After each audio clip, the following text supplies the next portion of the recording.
ताली वॼायूं, ॿोली बचायूं। सिंधी मुंहिंजो मान आहे, सिंधी मुंहिंजी शान आहे। दिल जी ख़ुशीअ जी पहचान आहे सिंधु दर्शन। साह में ख़ुशबू जो एहसास आहे सिंधु दर्शन। चपन खे मुश्क जी सौगात आहे सिंधु दर्शन। सिंधियत जी जोत जी चमकार आहे सिंधु दर्शन। जी सिंधु दर्शन सिंधी प्रोग्राम में मां रेणुका टेकवानी तव्हां सभिनी दर्शकनि जो दिलि सां स्वागत थी कयां। सदियुनि खां कमाल कंदे चंड के दुनिया करे थी प्यार, पर नारी ॾिसे थी चंड साल में रुगो हिकु ई बार। रोज़ घुमे बाज़ार गिटियूं, नापे रस्ता ऐं छितियूं, पर की न तके कॾहिं चंड। चंड चवे अॼु मुंहिंजो ॾींहुं, लिक छिप रांदि करण जो ॾींहुं आहे इहो तीजड़ीअ जो ॾींहुं। ऐं कोठाए थो करवा चौथ, दूज का चांद ऐं हरियाली तीज। सुहागणियुनि जे सुहाग जी थे वॾी उमिरि, कुंवारियुनि खे मिले मनपसंद वर। पूॼा थिए थी हर घर घर। सुहिणा वॻा पाए, हथनि में मेहंदी लाए, साज सिंगार कराए, गहरनि सां पान लदाए, थाल पूॼा जो सजाए, कथा ॿुधी गीत थी ॻाए, चंड खे थी मनाए।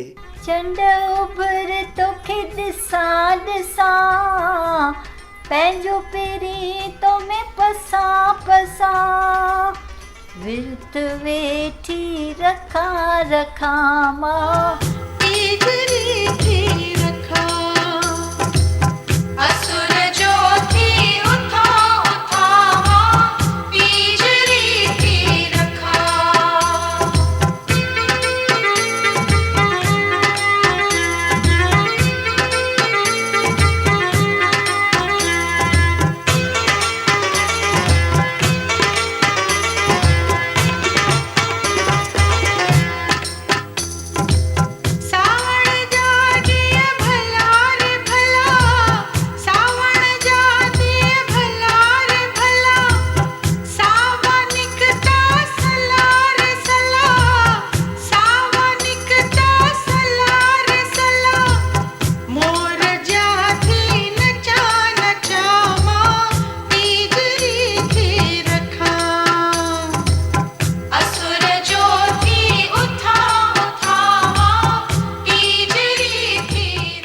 अर्क ॾेई पतीअ तां पाणी थी पाए, विर्त जी कराए समाप्ति ऐं पाए थी वर जे वॾी उमिरि जी प्राप्ति। त तव्हां ॿुधो अॼु टीजड़ीअ जो इहो सुहिणो अहवाल। सिंधु दर्शन तव्हां खे कयो आहे डिस्क्राइब।